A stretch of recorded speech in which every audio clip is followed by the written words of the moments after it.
فبما رحمة من الله لنت لهم ولو كنت فظا غليظ القلب لانفضوا من حولك فاعف عنهم واستغفر لهم وشاورهم في الأمر فإذا عزمت فتوكل على الله إن الله يحب المتوكلين إن ينصركم الله فلا غالب لكم وإن يخذلكم فمن ذا الذي ينصركم من بعده وعلى الله فليتوكل المؤمنون وما كان لنبي أن يغل ومن يغل يأت بما غل يوم القيامة ثم توفى كل نفس ما كسبت وهم لا يظلمون أفمن اتبع رضوان الله كمن باء بسخط من الله ومأواه جهنم وبئس المصير هم درجات عند الله والله بصير بما يعملون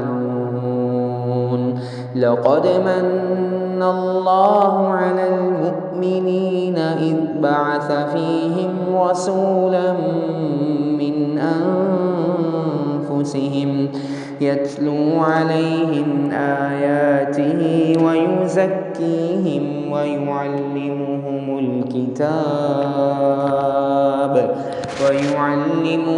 الكتاب والحكمة وإن كانوا من قبل لفي ضلال مبين أولما أصابتكم مصيبة قد أصبتم مثليها قلتم أنى هذا قل هو من عند أنفسكم إن الله على كل شيء قدير وما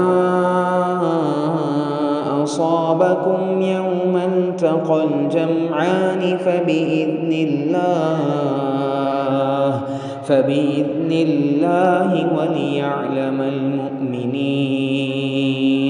وليعلم الذين نافقوا وقيل لهم تعالوا قاتلوا في سبيل الله أو ادفعوا قالوا لو نعلم قتالا لاتبعناكم هم للكفر يومئذ أقرب منهم للإيمان يقولون بأفواههم ما ليس في قلوبهم والله أعلم بما يكتمون الذين قالوا لإخوانهم وقعدوا لو أطاعونا ما قتلوا قل فادرءوا عن أنفسكم الموت إن كنتم صادقين ولا تحسبن الذين قتلوا في سبيل الله أمواتا بل أحياء عند ربهم يرزقون فرحين بما آتاهم الله من فضله ويستبشرون بالذين لم يلحقوا بهم من خلفهم ألا خوف عليهم ولا هم يحزنون يستبشرون بنعمة من الله وفضل وأن الله لا يضيع أجر المؤمنين.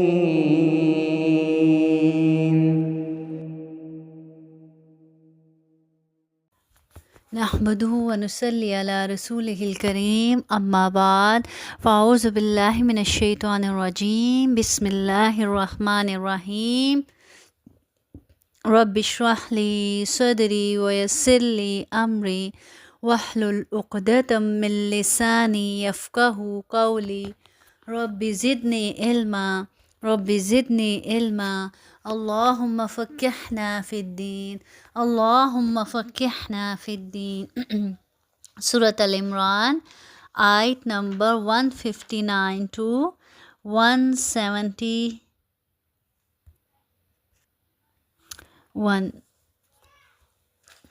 لفظی ترجمہ. فبما پس بسبب رحمت من اللہ رحمت اللہ کی لنتا آپ نرم ہوگے لہم ان کے واسطے ولو اور اگر کنتا آپ ہوتے فظن تند ہو غلیظ القلب سخت دل لن فضو تو وہ منتشر ہو جاتے من حولک آپ کے پاس سے فاعفو پس آپ معاف کر دیں عنہم ان کو واستغفر اور بخشش مانگیں لہم ان کے واسطے وشاورہم اور مشورہ کریں ان سے فی الامر کام میں فاذا پھر جب عزمتا آپ ارادہ کر لیں فتوکل تو پھر بھروسہ کریں علی اللہ اللہ پر ان اللہ بے شک اللہ یحب دوست رکھتا ہے المتوکلین بھروسہ کرنے والوں کو.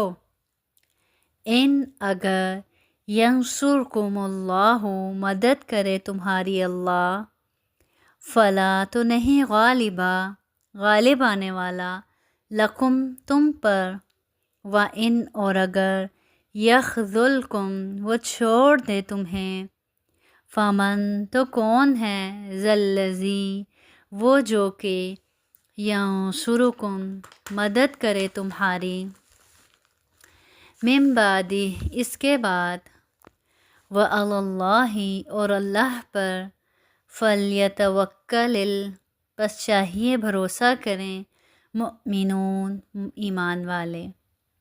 وما اور نہیں کانا ہے لنبی کسی نبی کے لائق ان یغل کہ وہ چھپائے ومن یغلل اور جو چھپائے گا یأتی لائے گا بما غلہ جو اس نے چھپایا یوم القیامتی قیامت کے دن ثم پھر توفا پورا دیا جائے گا کل نفس ہر شخص کو ما جو کسبت اس نے کمایا وہم اور وہ لا یظلمون ظلم نہ کیے جائیں گے. افمن اتبع تو کیا جس نے پیروی کی رضوان اللہ کی خوشنودی کی کمم برابر ہے اس کی جو با لوٹا بسخط غصہ لے کر من اللہ کا ومأواہ اور اس کا ٹھکانہ ہے جہنم وبئس اور وہ برا ہے مصیر ٹھکانہ. ہم وہ درجاتم مختلف درجات میں ہوں گے عند اللہ کے ہاں واللہ اور اللہ بصیرم دیکھنے والا ہے بما ان کاموں کا جو یعملون وہ کرتے ہیں. لقد البتہ بے شک منا احسان کیا اللہ نے علی المؤمنین ایمان والوں پر اذ جب بعثا بھیجا فیہم ان میں رسولاً ایک رسول من انفسہم انہی میں سے یتلو پڑھتا ہے وہ علیہم ان پر آیاتی ہی اس کی آیتیں ویزکیہم اور پاک کرتا ہے ان کو ویعلمہم اور سکھاتا ہے ان کو الکتاب کتاب والحکمت اور حکمت وَإِنْ اور بے شک کانوا وہ تھے من قبلو اس سے پہلے لفی ضلال البتہ گمراہی میں مبین کھلی اولما کیا اور جس وقت اصابتکم پہنچی تمہیں مصیبتن کوئی مصیبت قد اصبتم تو البتہ تم پہنچا چکے ہو مثلیہا اس سے دو چند کل تو تم کہتے ہو انا کہاں سے آئی ہاذا یہ کل آپ کہہ دیں ہوا وہ من عندی انفسکم تمہاری اپنی ہی طرف سے ہے انا بے شک اللہ علی کل شیء ہر چیز پر قدیر قادر ہے وما اور جو کچھ اصابکم تمہیں پہنچا یوم اس دن کے التقا ملی الجمعانی دو جماعتیں فبإذن اللہ سو اللہ کے حکم سے وَلِيَعْلَمَ الْمُؤْمِنِينَ وَلِيَعْلَمَ اور تاکہ اللہ معلوم کر لے مؤمنوں کو ایمان والوں کو وَلِيَعْلَمَ اور تاکہ جان لے الَّذِينَ ان لوگوں کو نافقوا منافق ہوئے وقیل اور کہا گیا لہم ان کو تعالوا آؤ قاتلوا لڑو فی سبیل اللہ اللہ کی راہ میں ادفعوا یا دفع کرو قالوا تو بولے لو نعلم اگر ہم جانتے قتالاً لڑائی کو لاتبعناکم ضرور ساتھ دیتے تمہارا ہم وہ للکفری کفر کے یومئذ اس دن اقربو زیادہ قریب تھے منہم ان سے للایمان بنسبت ایمان کے یقولون وہ کہتے ہیں بافواہہم اپنے منہ سے ما وہ بات جو لیسا نہیں تھی فی قلوبہم ان کے دلوں میں واللہ اور اللہ عالم خوب جانتا ہے خوب جاننے والا ہے بما اس بات کو جو یکتمون وہ چھپاتے ہیں الذین وہ لوگ ہیں جنہوں نے قالوا کہا لاخوانہم اپنے بھائیوں کو وقعدوا اور خود بیٹھے رہے ہیں لو اگر اطاعونا وہ مانتے ہماری ما قتلوا تو نہ مارے جاتے کل تو کہہ دیں فدرؤ اب ہٹا دو ان انفسکم اپنے پر سے الموت موت کو ان اگر تم ہو صادقین سچے ولا تحسبن الذین اور ہرگز نہ خیال کرو ان کو جو قتلوا مارے گئے ہیں فی سبیل اللہ اللہ کی راہ میں امواتن مردہ بلکہ احیاء وہ زندہ ہیں عند ربہم اپنے رب کے پاس یرزقون انہیں روزی ملتی ہے فرحین خوش ہیں بما اس سے جو آتاہم اللہ دیا انہیں اللہ نے من فضلہ اپنے فضل سے ویستبشرون اور خوش ہوتے ہیں بالذین ان کی طرف سے جو